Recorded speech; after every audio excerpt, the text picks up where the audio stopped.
Hey guys, how's it going? Sydney here from PhoneDog.com. We're about to take a look at the LG Optimus Elite from Sprint.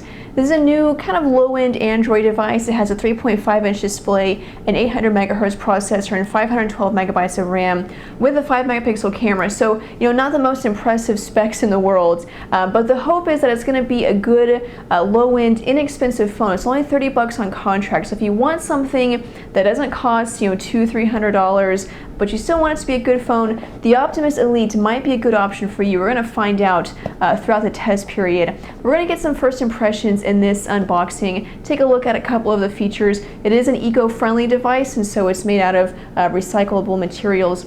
Before we start the unboxing, I have to say special thanks to our friends at Best Buy Mobile. We thank them because they send us the phones that we add to our One Paw Bandit game, and that's the game where you guys can win free phones. One of the great things about Best Buy Mobile is that they sell phones from every major U.S. carrier. So instead of having to go to several different stores, you can just go to one store and compare all of the phones and prices. So thank you, Best Buy Mobile, for being so awesome. Thank you guys for watching this video. It's an unboxing of the LG Optimus Elite from Sprint. I'm Sydney from PhoneDog.com. Let's go check it out.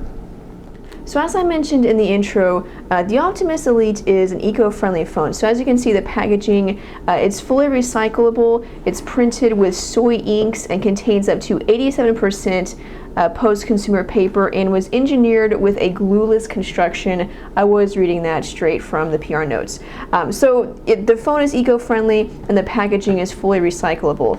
Inside you have your getting started guides in English and Spanish and a couple of other super fun, interesting things.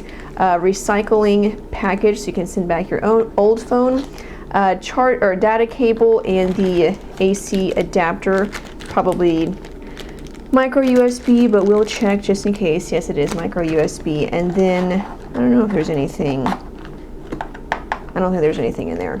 So that's all you get in the box. And so we'll get started with the phone and get all of this stuff out of the way so you get a clear shot. So here's the phone. Let's power it on, and we'll take some of these stickers off. Hopefully it has a charge. That would be hilarious if it didn't. How do I get the battery off?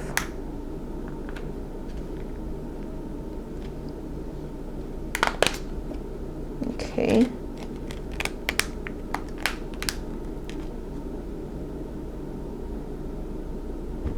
You're joking.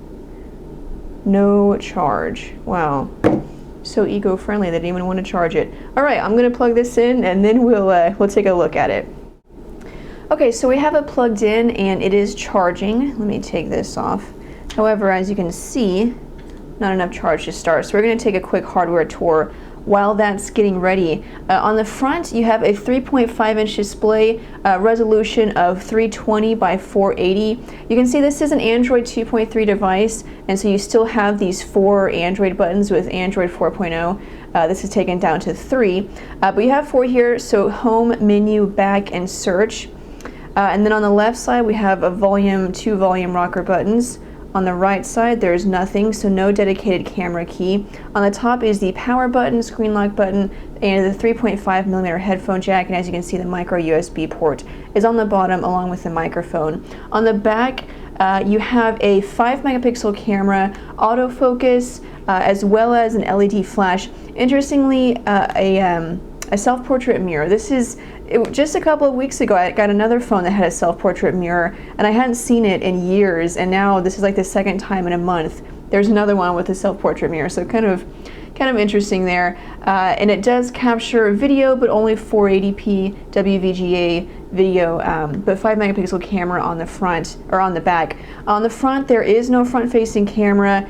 You may notice this here, but I believe that's just a proximity sensor, so it's not actually a camera. Also on the back, it does support NFC, so I'm probably not going to be able to get the battery cover off while it's charging. But it does have NFC capabilities, and so it ships with Google Wallet support, so you can use that for mobile payments while you're on the go. If you're at a retailer that supports Google Wallets and NFC, you will be able to use that. Underneath this battery cover here, you have a 1520 milliampere hour battery, which should give you about 7.3 hours of talk time. So this is still not ready to go. We'll wait a couple of more minutes and then we'll take just a quick look at the software and see what comes out of the box. Okay, so you're looking at Android 2.3 here, and it looks like stock Android, not a whole lot of customizations. You can see Sprint has added its Sprint ID service where you can download certain ID packs that will come with apps and widgets that are related to the theme that that ID pack is based on. But other than that, no more customization, so it's basically stock Android. Let's go to the app drawer and see what apps you get out of the box. Most of these are basic apps that you'll get, basic Google apps that you'll get with all Android phones. It does have a Sprint ID, of course, Sprint Music Plus, Sprint NBA Mobile, Sprint TV and Movies, Sprint Zone, tags, that's probably related to the NFC support, Telenav GPS Navigator, and Google Wallet. So it does have Google Wallet support. You can see Google Shopper there.